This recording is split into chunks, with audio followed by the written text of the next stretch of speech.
Hey guys, welcome back to Thursday, welcome back to Magic TV, welcome back to Matt Cluley starring in the Matt-umentary Season 2. This time, it's personal. How are you, Matt? Wasn't personal last time? No. Well, this is way more personal. How are you? Every time I speak to you, you're kind of depressed. Are you okay? I'm tired. These Matt-umentary episodes, are you just bitching like, oh, I'm so tired? I'm not bitching. There are people that put in the comments, oh, Matt's so lucky. I wish I had the opportunity Matt had. Oh, Matt's so lucky to be mentored by the living legend himself, Craig Petty. Mike, has anybody said that? Has anybody called him a living legend? Anyone? I think you know the answer. No. Yes. No. He didn't see it. No. He didn't see it, so there's one person that said There's that. several. There's several. And he hasn't seen any of them, There's even several. though he monitors all social media. Yeah. He hasn't seen any, Nothing, of them. He's been slacking recently. But loads of people have said that. Yeah, he's been slacking recently. What can I say? Loads of people have called you a living legend. Have called me a living legend. And he hasn't seen any of them. My greatness. Jack! Jack's busy. Jack's busy. My greatness is rubbing off on you. I feel I've spent the last few months rubbing Don't off on say you. that. Do not say that's no. Anyway, and you know, it's yeah, what I'm saying is be happy, because we're almost at Blackpool, and you're ready, aren't you? I can't wait for Blackpool. Did you see the House of Secrets have been advertising yours and Ryland's show? Why did they not use a picture of Ryland? They'd sell way more tickets if they used a picture of Ryland. They've called it the official Blackpool after party, and it's, you know, starring Matt and Ryland from Magic TV. Why did he put my name first? Because you're in the first half. You're opening the show. It's exciting, isn't it? No, it's terrifying. Everybody else that's in that room will know what I've known for years. That you're really good. See? Compliment. You're great. You're good. You're good. Give you a dice. What's going on? Give you a dice in the Stebbins deck. You're even better. Oh, you're unstoppable then. Take your dice away. You're just good. But with that dice and with that what's going on? Why is he complimenting me? He's freaking me out. I've got something incredibly exciting to do with the bear pit. Oh God. Which we're going to start. Right. Okay. So I've made a decision. You have? I have. And the decision is very simple. We have to completely change everything that you've been practicing for the bear pit. So you've been practicing. You've been practicing the balloon swallow. Oh, and you've been practicing the cups and balls and all that stuff. Forget that, because I need you to be who you are, and you're a mentalist, and I'm trying to turn you into a circus clown, and I can't. So you want me to sing? No. Oh, okay. You're a mentalist. You're a singing mentalist. A mentalist, right? Yes. Got you. But I've just thought. No. Whoa! You give me a great idea. No. Not for this, but for an act. You're a singer, but you can also do mentalism. Oh, that's amazing! Imagine some sort of mentalism routine where you tap into people. Your superpower is you read people's minds, and when it comes to you, you sing it. Think of a musical, any musical of all time, and then you burst into song. I thought you were actually going to sing then. That was the most terrifying thing that's happened all week. I thought you were actually going to sing. But anyway, we'll work on that for season 3. What we need to establish now is the fact that you are a mentalist, and I need to start treating you as such. So next week we're going to have probably the biggest Matt-umentary episode yet. What's that? I'm going to have I'm going to have you go balls deep into Evoke. What? I'm going to have you go balls deep into Evoke. Well, I've got to do that anyway because I'm demoing it at Blackpool. Yeah, but also you've told me a million times that it's your thing and it's absolutely perfect. And out of everything I've created, it's the thing that really kind of resonates with your performing style. Out of everything that you've created, that's the best one. In your opinion. Well, no, it is. In your opinion. However, I think that in What's the best one you've created in your opinion? I'm going to do a video on that at some point. I'm not going to blow my load right now. However, Why are you making loads of masturbation analogies today? I don't like it. You need to stop. Sorry, it was... Can you have a word? We're going to lose viewers. Would you like me to go and arrange an appointment with you to chat to HR? Do we have a HR? Who's HR? Your wife? Yes. Pointless.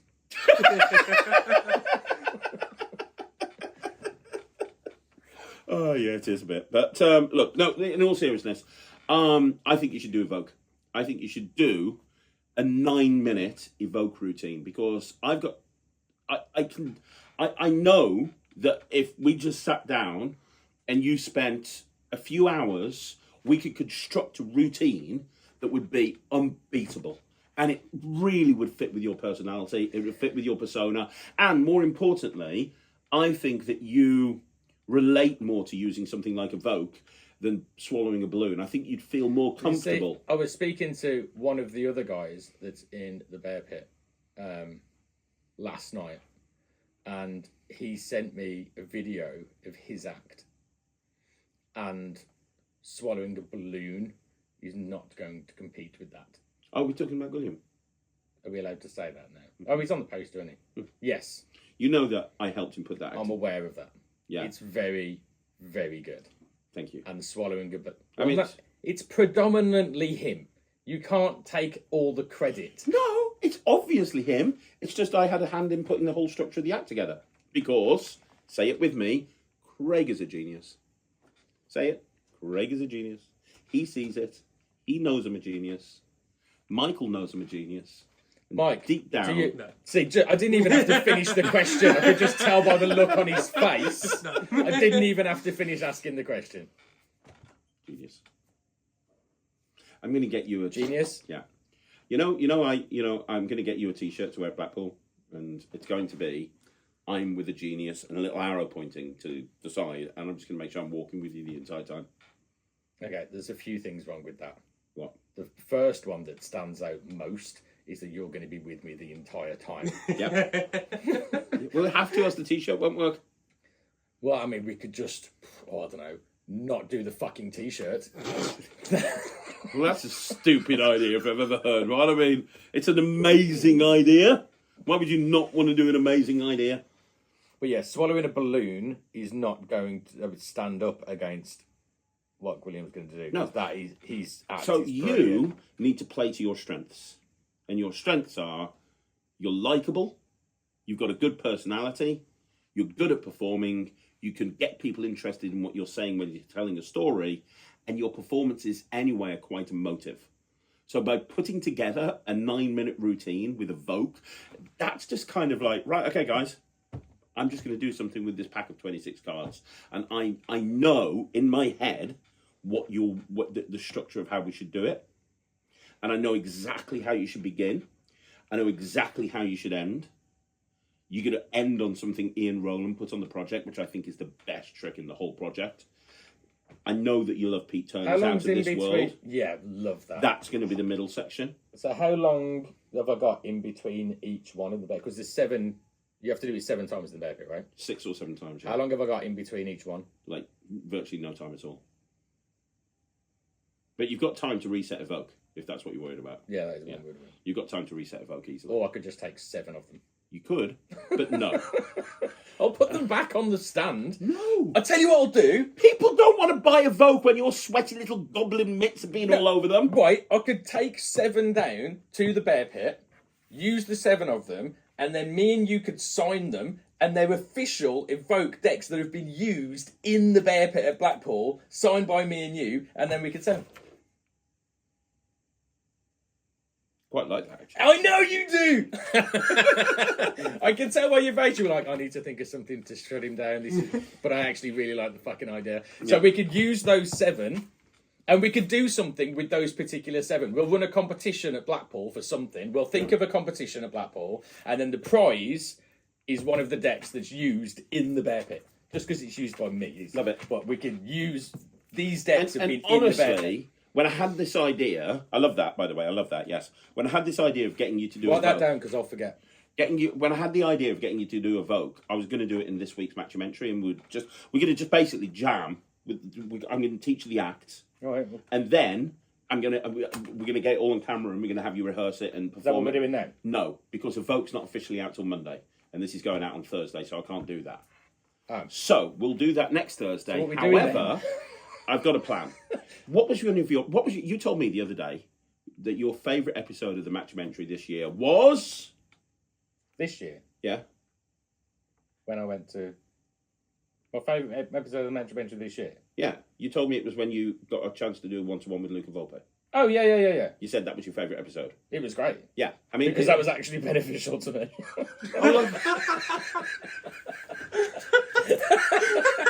That's fucking William if mine's beneficial to him. Fuck knuckle. I'm joking.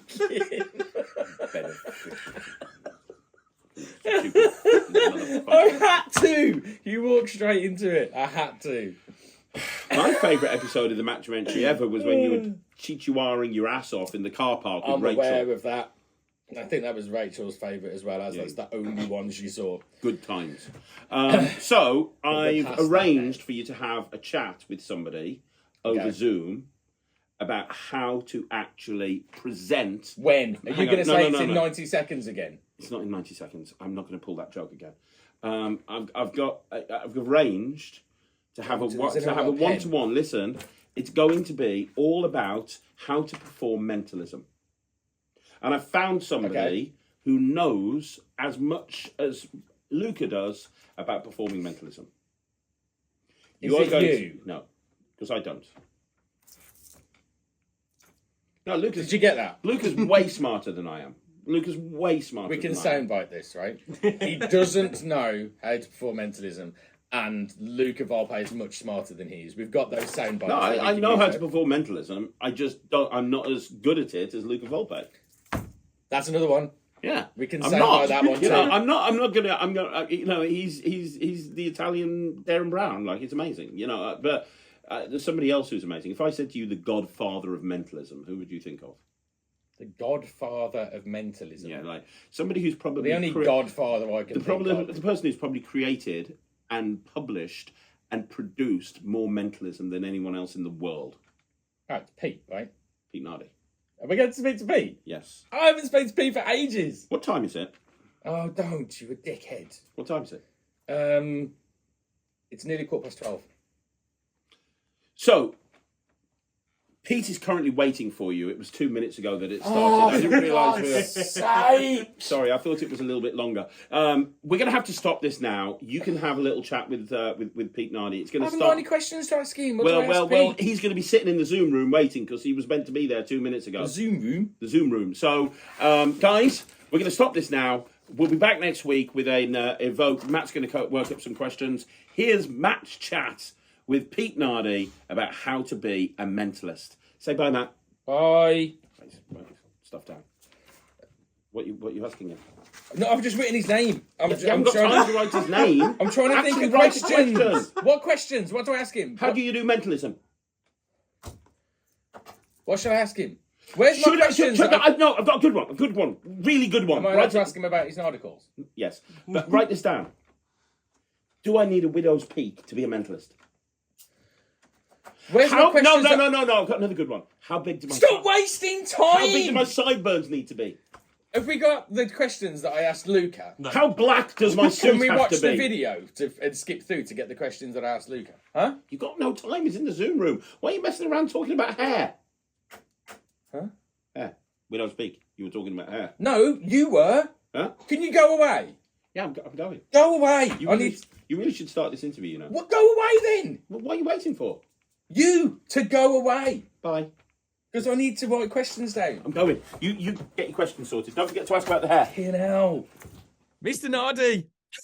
Matt, you Thank you so much for doing this, dude. I know it's like mega short notice. I don't know how much notice you got given, but I got given about 35 seconds. So I got given a little bit more than that, but oh, okay. Well, always, yeah, I would expect. Always happy to help, mate. Always happy to help.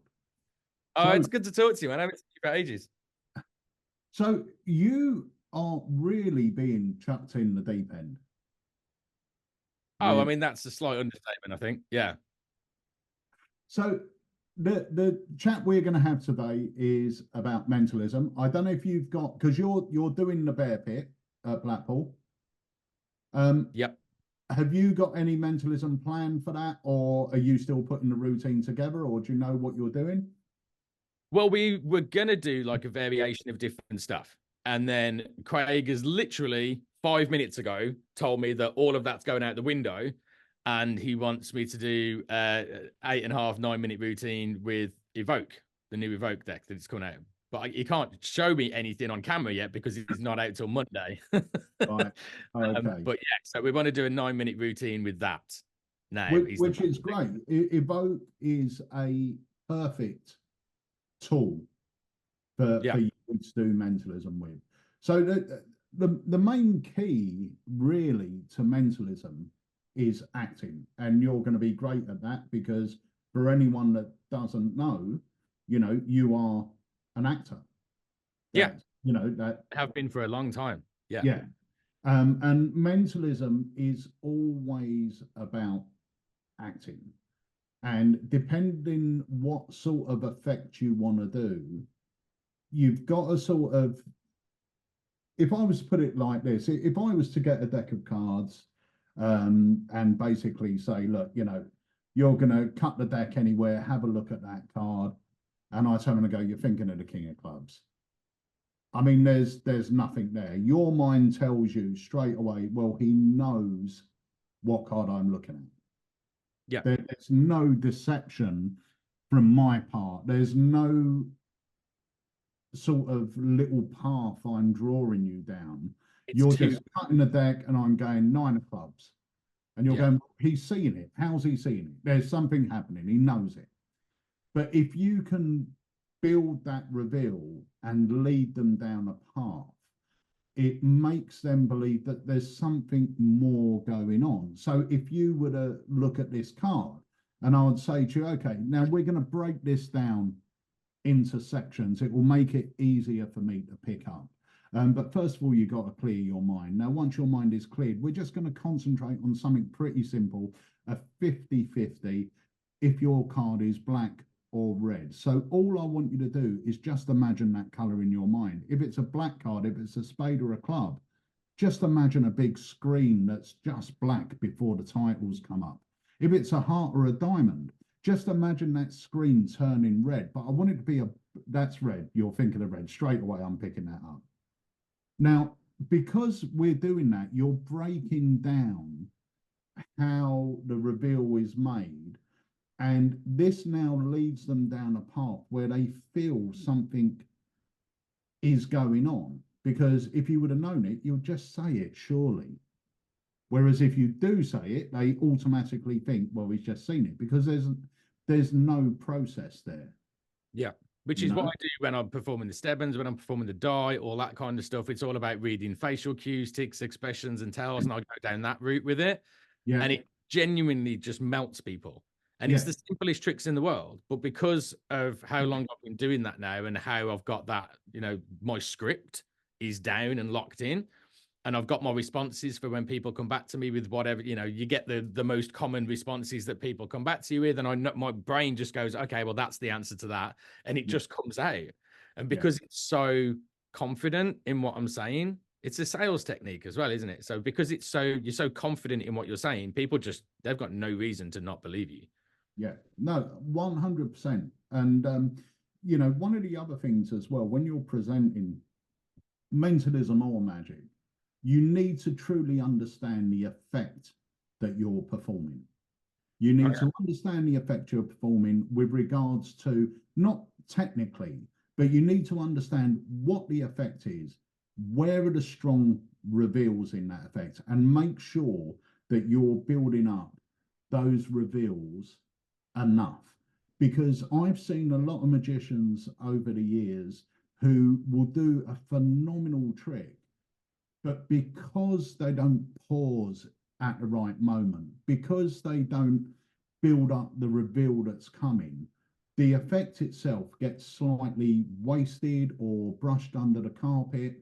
Whereas if you can view back your effect And this is why I always say to people, we're in a great position now in magic where we've all got cameras on our phones, you know, we can film ourselves doing the effect. And whenever I'm rehearsing an effect, especially a mentalism thing, or well, any sort of effect, I will record myself doing it, even if I'm performing it or rehearsing it with no one else here. But I'll always film myself doing it as if there is someone here.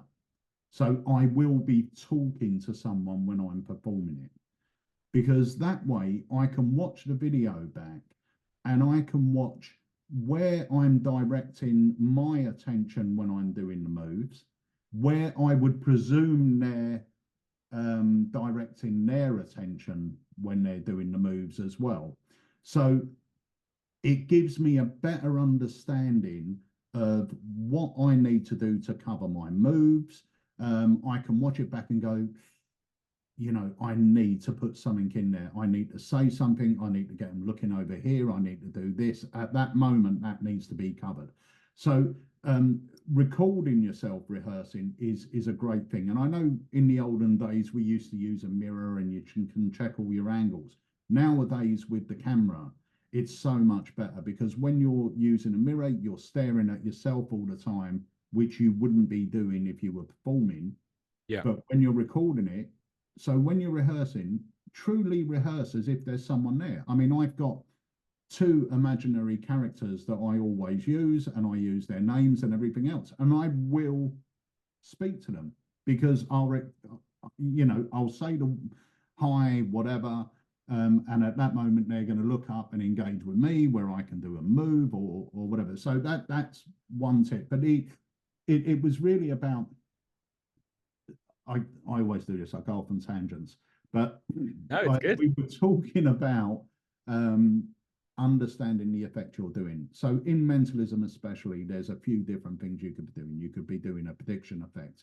You could be using sort of body reading, or anything like that to be gaining your information. You could be using mind reading. So understand what it is you're saying you can do and tailor your routine like that. So when I'm doing mentalism, it's usually mentalism. I'm reading their mind. Now, I usually start with the real die. Do you go in as you're reading their mind? Is that what you're going to make them believe? Yeah. Okay, but so you actually go into an actual mind reader. Yeah. Okay, cool. Yeah. So, but it depends what effect I'm doing. So I always start with the real die by Pro Mystic. Mm-hmm. So I always start with that. If I'm outperforming, that's in my pocket. But my presentation for that is not mind reading. My presentation for that is basically psychology. It's simple psychology. Yeah. So I've got a 3-phase routine, and the cube, or the dice, I don't use the color cube, I use the dice. But I know Harry does the routine with the color cube, works just as well. So my routine is, Matt, between us, we're going to try something out. This does use simple psychology, but I'm just going to do it to sort of gauge what sort of person you are and see whether we've got a connection. Okay, so I'm going to hand you this die. I'm going to turn my head. I want you to turn it so any number. So think of one of the numbers. It could be 1, 2, 3, 4, 5, or 6. Think of one of those numbers. When you've got it in your mind, turn the dice so that number's facing up, and then cover it with your hand. Okay. So you now do this. My back's turned, and I say, "Can I turn around?" Yeah, great. And I say, "This a simple test of psychology, Matt." Now I'm not sure if you're aware, but when I placed that die in your hand, the number 5 was pointing up. Now I'm going to tell you this, and now let's say you chose the number 2.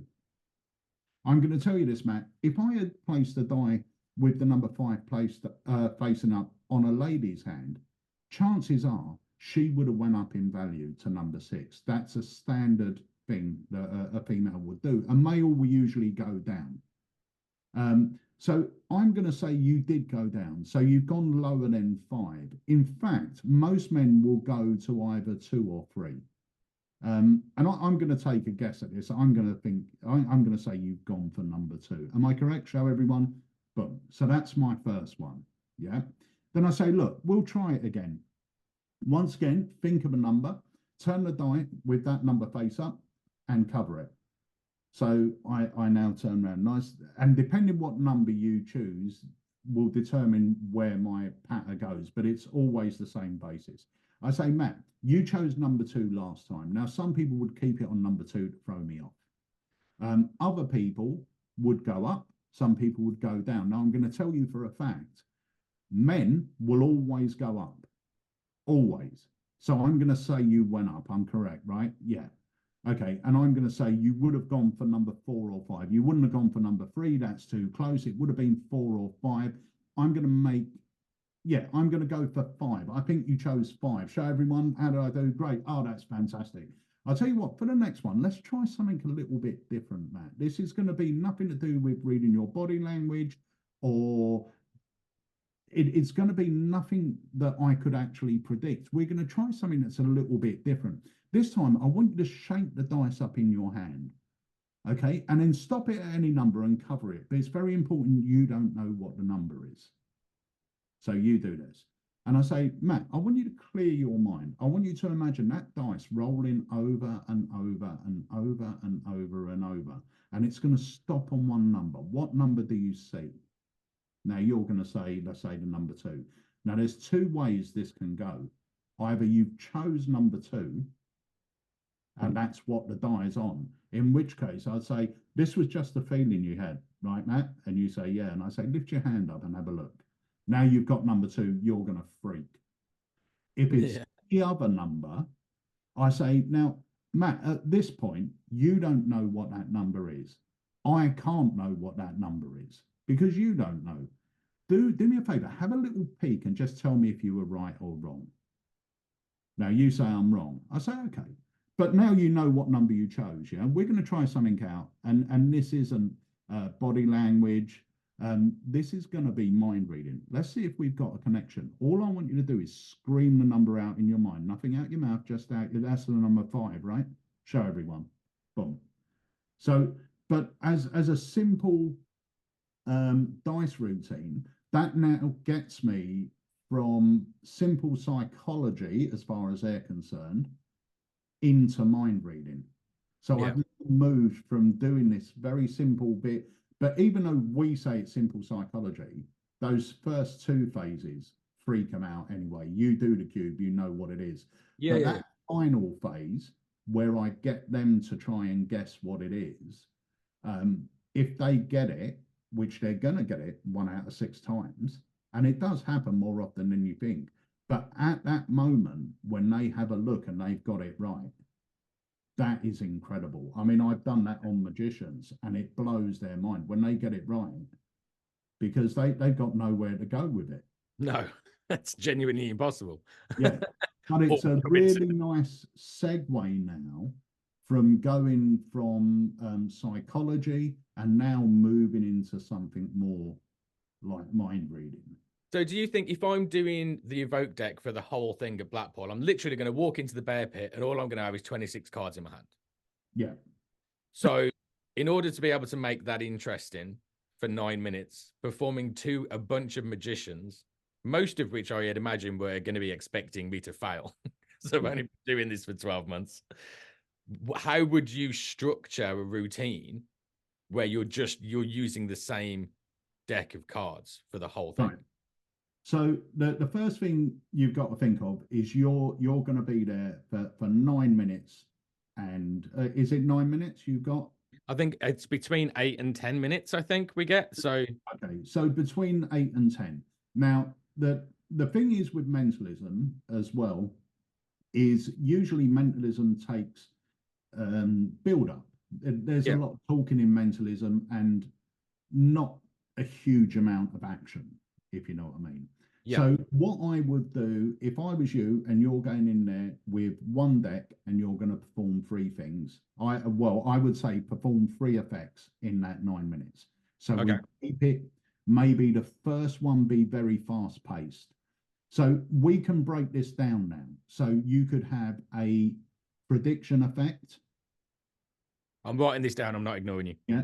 So you want an ease in sort of starter using the deck. Yeah. And so let's say you're going to go for 3 effects. You want an ease in starter. You want maybe a prediction at the end that's going to bring everything together, and maybe a bit of mind reading in the middle, or you change those 2 around. So you have the prediction in the middle and the mind reading at the end. Now, there are various ways that you can do this. You can, out of that deck, you could, I mean, you're putting me on the spot, so I'm trying to think of. I'm sorry. No, it's fine. But I would structure it like that. I would try and get 3 effects in. They don't all have to be 3 minutes. Some of them could be quicker, which gives you a bit. Yeah, more if I could time snap at the 2 end. out within kind of a couple of minutes at the start, or Yeah. 3 minutes at the start, and then I've got 6 minutes to build the end of it, right? Yeah. Yeah. So if I'm using the evoke deck, my favorite routine that I've seen on that so far is Pete Turner's. Yeah. I haven't seen Pete's routine. It's I can't remember what it's called.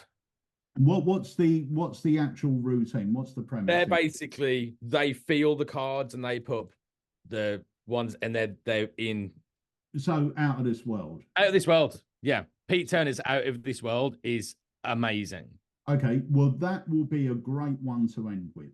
and I could play the crap out of that. Yeah. So that's a great one to end with because it's taken a little more time. Yeah. And you can really build it up. Yeah. Okay. So you could start off with getting them to, we've got this deck here. There's various emotions on there, motivations on there. What I'm going to ask you to do, just reach down, cut the deck anywhere and have a look at what emotion you've got. Okay. When you're happy, you've got it in your mind and you understand what that emotion is, you can just put the cards back down on top. Okay. Now, at this point, you automatically know what it is. We're going to try a really simple reading here. I want you to really imagine what this emotion is. If it's a happy emotion in your mind, I want you to really feel happy, because no matter the fact that you're doing it in your mind will still give me little signs in your face. It's very strange. Some people may see it, some people may not. But if it's a sad emotion, I really want you to feel sad in your mind. But try not to give any expression on your face. But let me just look at you for a few seconds. Okay, this was a happy emotion, right? It's a happy emotion. Great. Okay, let's try it again. I could have hit lucky there. It's a 50-50 chance. Just cut it again. Have a look. Bang. Okay, once again, I want you to think whether this is a happy or sad emotion. Okay, this was a sad emotion this time. Okay, do you remember what that emotion was? Okay, so let's go a bit deeper into it. So this time you're not just feeling sad or happy. I want you to feel this emotion. Really get it coming through. Okay, I'm going to write something down here. For the first time, what emotion were you thinking of? Boom, bang. Right, so now you've got 2 effects in the matter of 2 minutes, but they've built. You've done exactly the same thing, but you've built them. The first one, you just said happy or sad. But now we're going to try and get a bit more into it. Okay. And this would work in like the bear pit scenario, because I'm going to have to project in there. There's going to be a lot of noise, a lot of hustle bustle. Doing something like this where I'm just picking on people that are standing in front of me. You're going to get someone up to do it with you. I mean, the thing is with mentalism as well, is it's not usually a visual art form. Yeah, this is what I'm worried about. We're just doing mentalism in the bear pit. There's nothing for anyone to look at. Yeah, it's happening here. It's happening here. So in those sort of situations, the person on stage or the person that's with you, he is or she is the eyes and ears of the audience. So you need to make sure they acknowledge you are correct, because that's how the audience is going to know. Because you can't get them to sort of do it and then show I suppose you could, but is anyone really going to see that card? They would see a playing card, but with Evoke, you've got the word down the bottom here. Yeah, are they going to be able to read it? Yeah. So you just say to them, you know, think of it, remember it. Do you understand what this emotion is? Okay, you're going to. Could I have something at the front of? Could I have something at the front on a stand with a big piece of card and just get them to write it on it, and then I make sure I stand behind, so the emotion's there at the front for everyone to see? Yeah, you could. You could. I mean, maybe in that case, do you know what? I would do that for the second phase. Okay. So because you're now getting 2 hits, which are getting progressively harder. I don't know where these balloons have come from. I was going to say, what happened then? It's just some random balloons. This is Zoom just saying to me, "Well done, Peter. You're doing phenomenal." One of us has just won something, but I don't know what it was. So, yeah, you're getting 2 hits from exactly the same routine, and they're getting progressively harder. Yeah. So the first one, I would get her just to, or get him just to imagine whether it was sad or happy. Yeah. And then you've got this other point where you can go, do you know what? The people watching may just think you're going along with me. You feel sorry for me. So this time I'm going to ask you to write it down. Yeah. So now you've got a reason for them to write it down. So once you're going to do the happy and the sad, and they're going to think that's the end of it. You go, but hang on a minute. Let me see if I can get a bit deeper. I think we got a bit of a connection going on here. Let me see if we can get a bit deeper here. Do you remember? Well, you've got it written down, actually. So you've got that emotion. I just want you to really feel that emotion. Not only whether it's happy or sad, but really feel that emotion. If I don't want to really put you through this, but if the emotion you read was distress, I want you to feel inside that you're distressed. Try and get that. Picture a time in your life when you had that. Yeah. And now you write something down, and you say, for the first time, what can you turn your ball around? Let's have a look. What you were thinking of? It's whatever. Do you know what? You did this so well. The connection is really strong with us. That's exactly what I had, and I think you're going to be perfect for what we're going to do now. And now you go into. And that's visual, isn't it? There's something written down that we can show, big pieces of paper on a clipboard or whatever. And that's bringing something visual into a mentalism piece. Yeah. But you've done, to start off with, you've done the same trick, very simple. You've done basically the same trick twice. Yeah. But you've got progressively harder. So you've started off with saying very simple, sad or happy. They haven't written anything down. And then you've got that lovely line where, you can say, look, people might just think you're agreeing with me. No one saw what card you chose. So this time I want you to choose another one, but you're going to write it down. But don't show anyone, just keep it to yourself. And then they write it down. But now you do the happy and the sad, but now you actually reveal the exact emotion.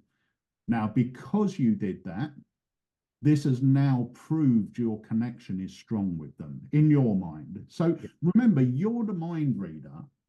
And this is the great thing about doing stuff like mind reading, is you can basically say anything and now buy into it, because they don't know what you need to be able to read their mind, if that makes sense. Yeah, it does. When I used to do, let's say, Hollywood or Bust, I used to get them to hold the card between their hand, and I used to put my hands on top of their hands, and they would look me in the eyes when I was doing it. Now, as far as they were concerned, this is how I read their mind. Some people would touch people on the forehead to get the fault out and stuff like that. So going through this little build-up, which is exactly what I do with the dice, and I'm building it up from simple psychology to the final phase. It can't be psychology because, this was random. So this is going to be mind reading. And that leads me into the mind reading. So doing that simple phase of the happy and sad, then doing it where you're actually going to say happy or sad and reveal the emotion. And you've got the bigger thing with the board. So a nice big reveal. Now it's built you up perfectly to go into the out of this world, which is going to be a longer routine. You can do a bit more presentation with it. They're sitting down, and now they've still seen 3 tricks. 2 of them at the start have been boom, boom, very quick, very powerful. And now you're going into something that's a little bit longer, but the reveal is going to be epic. Because I barely have to touch the cards in that routine either, do I? So I can literally, I've set it up, but then I pretty much don't have to touch it. So I can be out kind of like entertaining and speaking to the audience while they're doing the feelings and what, as long as I keep an eye on them, while they're doing the feeling the cards, putting them down, I can actually work a presentation into that. Because at the end of the day, that's just somebody putting some cards down on a table in 2 stacks, but it gives me a little bit of time to perform something and keep their attention. And then, you know, being in the bear pit, having everybody so close, if I've just got somebody sat at a table sitting in front of a close-up pad for the reveal of that, I can be like, right, everyone come in, come closer, come and watch this, and get everyone to crowd the table. And it's just going to create a bit of an atmosphere where, because there's nothing to hide at that point. I haven't got there's any angle that people are looking at. It doesn't matter, does it? So that's literally bringing people in space and having everybody crowded around this little table with a close-up pad and this person there, and then you could do the big reveal, and then everybody's on top of it to see the reveal, and then hopefully you get a bit of a reaction. And that's going to be other people that are then around watching other acts. And all of a sudden, if they turn around and see everyone crowded around this little table, that's going to create a little bit of, oh, what's going on over there, for when we get over there to see him. Yeah. There's another nice little thing that you could maybe throw in there as a really nice little finale. Do you do card to wallet? I can. Right. I don't, but I can. So there was a really nice thing, and it was, I think it's John Archer's. It's certainly off one of his DVDs, and it was for the no book test. Now, I'm not saying you should add this in, but it's something to think about. So when you're doing that second reveal, and you're going to reveal the actual emotion, if you imagine you've got your A3 pad, right? Yeah. You've got your A3 pad. Now, on this pad, you're going to have a blank card, right? And all you do is you stick the blank card on the pad down here with a bit of spray mount or something like that. It's got to be easy for you to get off.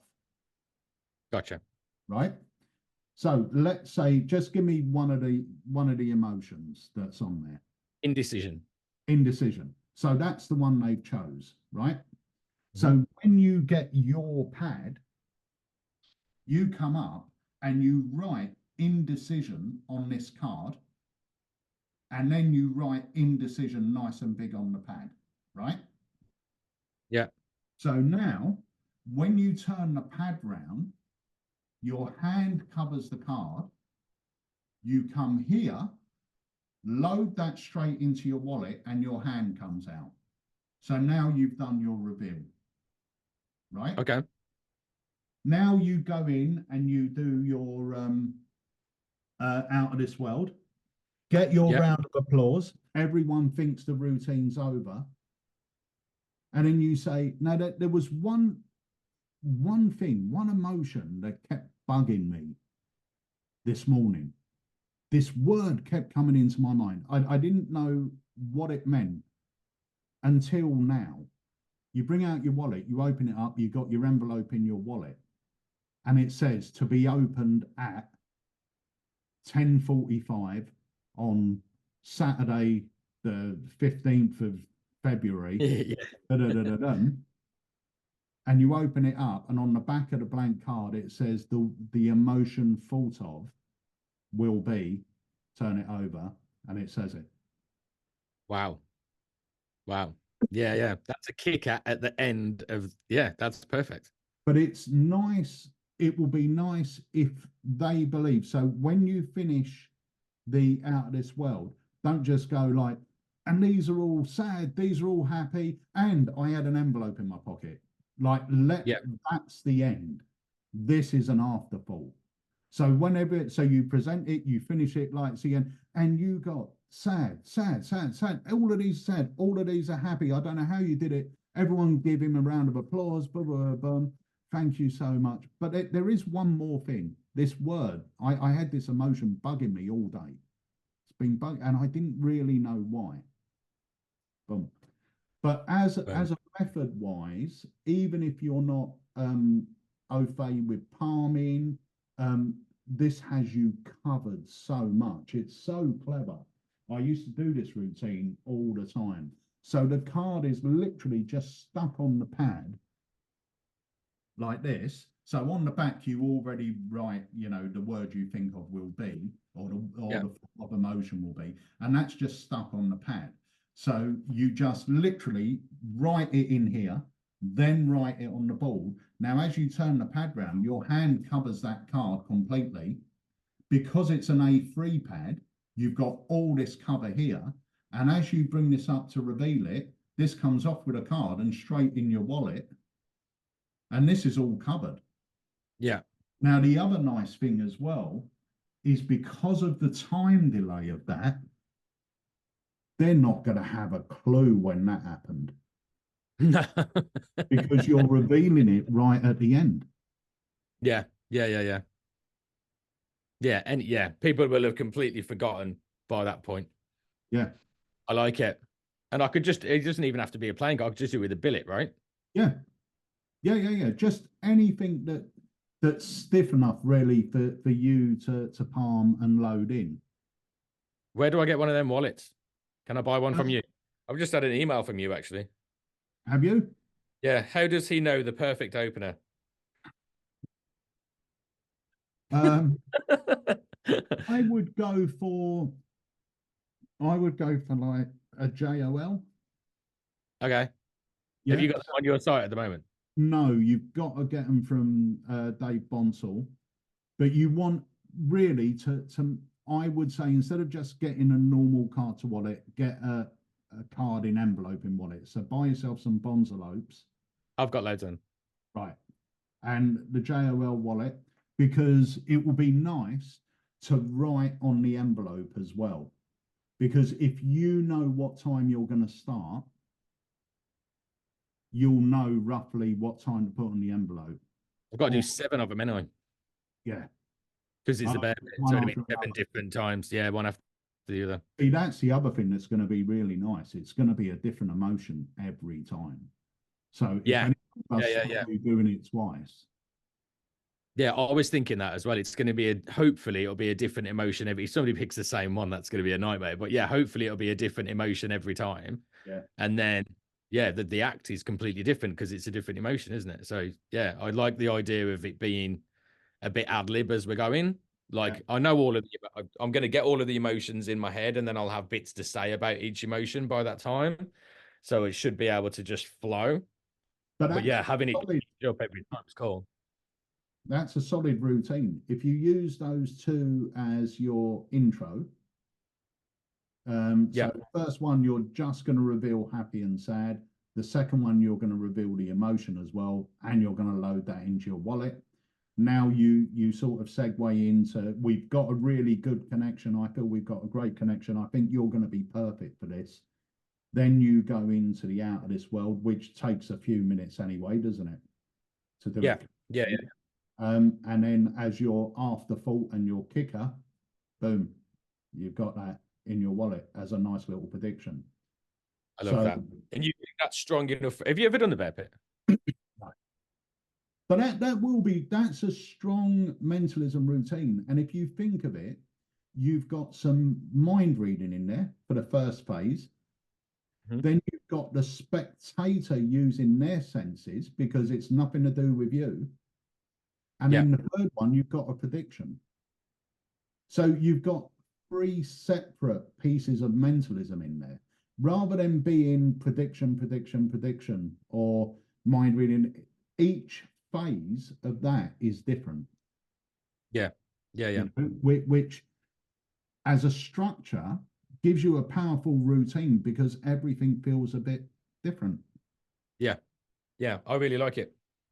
And that's the thing. You've got to remember, even though you're revealing the word at the beginning, that is mind reading because you don't know what word they're going to choose. But a one out of your wallet is a prediction because you predicted that ahead. Yeah. That's cool. Yeah, that's perfect. Oh, mate, thank you so much. Thank you. You're Thank you. welcome. Got Well, my if you, once you work on it, or when you're working on it, if you want to have a Zoom and we'll go through it, Oh, that'd be incredible. yeah, just let me know. Oh, yeah, 100%. Yeah. So when I've got it down, I will, yeah, we'll do another one and I'll be able to run it through with you, hopefully. And yeah, you can, then you can give me some more tips and stuff. But yeah, no, I'll really appreciate that, dude. Thank you so much. You're welcome. I've been texted. I'm going to have to go back and do some work. Apparently, I Yeah. could sit here and talk to you all day, but I've got to go and sell some shit. Well, but yeah, thank you so much. I really appreciate it, dude. always welcome, mate. Always welcome. And I'll speak to you soon. I'll speak to you later, buddy.